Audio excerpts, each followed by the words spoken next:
All 4 of these brief lessons are going to be based on the 4 levels of the SAMR model.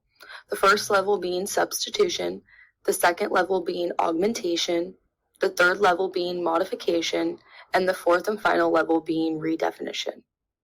These levels should be more seen as a spectrum, as teachers could modify and use these levels as appropriate inside of their own classroom.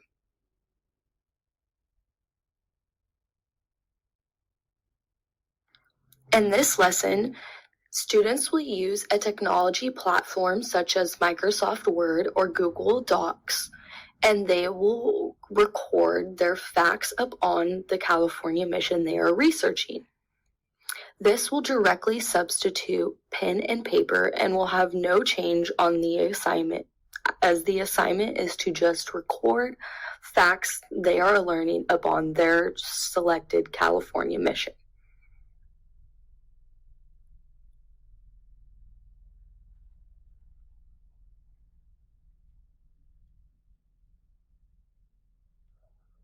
In this lesson, students will totally be creating their own project using a technology platform, such as the one I'm using right now, Powtoon or SAMR. In this project, students will have to include a video aspect and something that has audio as well. So it is requiring students to do more than just write. It is bringing in a lot of different aspects, which is going to be wonderful for the student compared to a normal pen and paper project.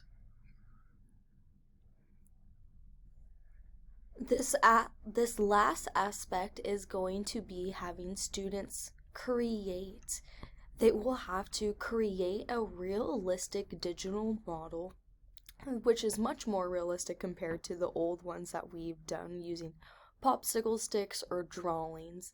It's going to have students apply the facts that they have learned while creating their model, and if they create it using one of the websites like code.org or another virtual reality platform, they will be able to share it with their peers as well. So it is an all-around win.